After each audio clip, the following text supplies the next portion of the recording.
Boa noite. Nosso grupo é o grupo 1 e o nosso trabalho ele tem como objetivo identificar a presença e a intensidade de cafeína presente nos comprimidos de dipirona. E para fazer isso, a gente vai utilizar o método da cromatografia em camada delgada. Mas o que é esse método? A cromatografia em camada delgada ela é uma técnica simples, onde o procedimento ele ocorre sobre uma placa de vidro, que contém uma fina camada de absorvente. É uma técnica utilizada para analisar, identificar e separar componentes de uma mistura. A cromatografia ela é definida como a separação de dois ou mais componentes diferentes em uma distribuição de fases. Então, assim, a gente vai ter uma fase que se move, que a gente vai chamar de fase móvel, e vamos ter uma fase que não se locomove, que a gente vai denominar ela como fase estacionária. Então, pensando agora no nosso experimento, a função da cafeína no comprimido de dipirona é justamente aumentar a capacidade analgésica. Então, dessa forma, a gente, utilizando esse método, a gente vai conseguir identificar a presença desse composto no dipirona. E para isso é importante que a gente faça isso até como um procedimento de controle de qualidade. Então, a gente vai identificar a presença desse composto dentro da dipirona. Então, falando aqui dos componentes, a gente tem então a dipirona como tendo sendo uma molécula mais estruturada e a cafeína. A diferença dela em questão de densidade é mínima. A gente tem então a densidade ali da dipirona com 1,1 grama por ml e na cafeína a gente tem uma densidade de 1,23 grama por ml. Então a gente vê que a diferença não é muito grande. Em questão de solubilidade, a gente tem os dois compostos sendo solúveis em água e metanol.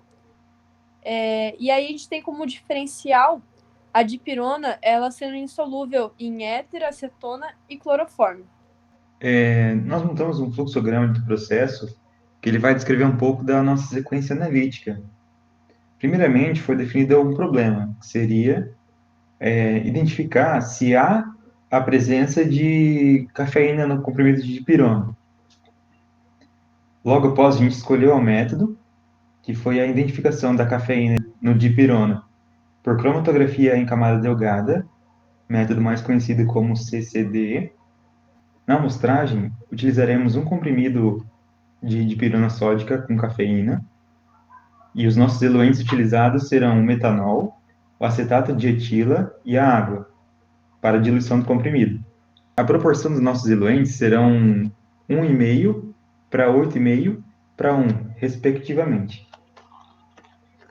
Na preparação da amostra, vamos preparar a fase móvel, que apresentará metanol, acetato de etila e a água, e a fase estacionária, que será a placa de sílica. Após preparar a amostra, vamos para a eliminação de interferentes.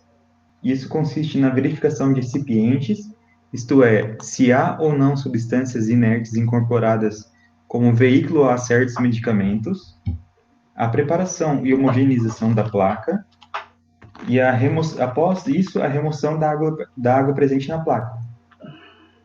Na preparação para análise, o comprimido será triturado, haverá padronização das amostras e a preparação da cuba cromatográfica. Na realização da análise, vamos imergir a placa na cuba cromatográfica, retirar a fase móvel depois dela atingir 2 centímetros do topo, marcar a distância percorrida pela fase móvel, e assim vamos para a avaliação dos resultados, onde serão feitos cálculos dos fatores de retenção, os RFs, e a comparação com os padrões. E assim poderemos ver se será validado o método. Agora eu vou falar um pouquinho sobre a metodologia. A princípio, precisa ser feito a fase estacionária. A fase estacionária se baseia na utilização de sílica gel sobre uma placa de vidro. É necessário adicionar a sílica gel a mais ou menos 60 ml de água para fazer uma solução que será aplicada sobre a placa de vidro. A solução preparada nessa proporção rende aproximadamente 5 placas. Após a adição da solução sobre as placas, é necessário se realizar a ativação. A ativação se baseia em colocar as placas em estufa sob temperatura de aproximadamente 105 graus por 30 minutos. A ativação é necessária para eliminar a umidade da sílica e possíveis contaminantes orgânicos presentes na sílica também. Após a ativação, é necessário estar riscando as placas para separar onde será realizado cada corrida. Após a ativação das placas, é necessário fazer a preparação das amostras. A gente inicia triturando o comprimido de dipirona com o pistilo e o almofariz. Após a trituração, a gente faz a preparação dos eluentes, com o metanol, o acetato de etila e a água. A proporção está descrita no nosso trabalho. A gente adiciona o comprimido triturado num tubo de ensaio, junto com o metanol, o acetato de etila e a água. A gente agita por aproximadamente 1 minuto e depois se coloca na centrífuga por 5 minutos. Após a operação de centrífuga, as amostras já estão prontas para serem colocadas na fase estacionária. Aplicações das amostras na cromatoplacas. O sobrenadente ele deve ser aplicado na placa através de micropipetas, microseringas ou tubos capilares, de 1,5 cm a 2 cm acima da borda inferior da placa. Deve ser realizada diversas aplicações até formar uma mancha circular e uniforme. Lembrando que grandes quantidades de amostras geram manchas muito grandes, o que não é desejado, pois pode atrapalhar na identificação, e deve-se colocar pequenas quantidades de amostra. Desenvolvimento da cromatografia. Então, aqui a gente prepara a cuba para realizar o procedimento da cromatografia. Então, é um recipiente, como mostrado na imagem, em que será inserido o papel filtro, que recobrirá toda a parede do recipiente, irá adicionar 5 ml do solvente, dos eluentes, dentro da cuba, e a partir daí, inserir a placa dentro da cuba. A placa não pode tocar o papel filtro. A partir daí, inicia o processo da cromatografia em si, e quando a fase móvel atingir uma determinada posição da placa, que é cerca de 2 centímetros, deve-se retirar a placa e o papel filtro. Deve-se anotar imediatamente a distância percorrida pelo eluente, pela fase móvel. A partir daí, com esse dado, é possível calcular o fator de retenção. O fator de retenção é dado pela distância percorrida pela amostra, que foi o ponto anotado inicialmente na placa, pela distância percorrida pela fase móvel. E, por fim, será feita a comparação dos resultados com os dados da literatura. E, com isso, a gente consegue avaliar como que foi o resultado obtido. Como exemplo, a gente trouxe uma metodologia feita com 2 amostras comerciais de guaraná para identificação da cafeína nessas amostras.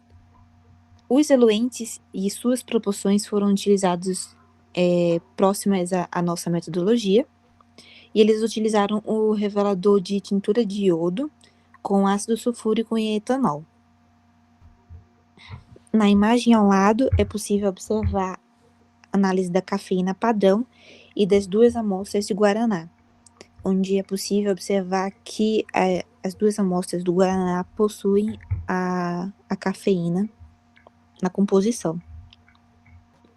Interferentes.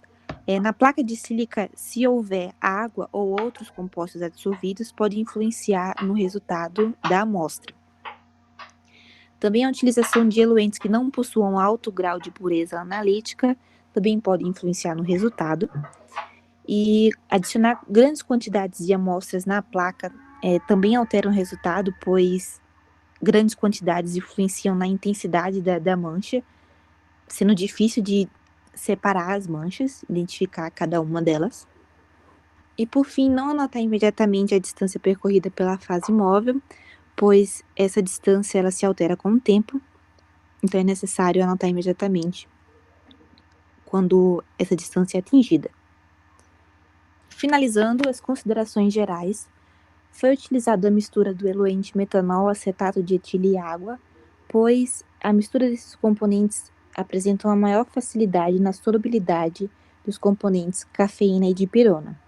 E para possuir melhores resultados, é ideal que se utilize misturas de eluentes, que foi o caso da nossa metodologia, pois a mistura de eluentes é possível se obter uma polaridade média em relação à polaridade dos componentes da amostra, pois o metanol possui uma força de eluente de 0,7 e o acetato de etila possui uma força eluente de 0,48. Então, utilizando os dois eluentes, a gente consegue obter uma polaridade média. A polaridade do solvente também influencia nos resultados, pois um solvente mais polar, ele elui melhor substâncias mais polares e também ele absorve melhor na superfície da fase estacionária, como é possível ver na imagem ao lado.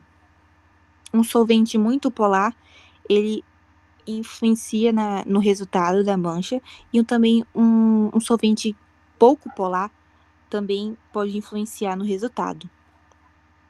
Então, é preciso ter uma polaridade média para obter um resultado satisfatório. E então é isso. Esse foi o nosso projeto. Muito obrigada e uma boa noite.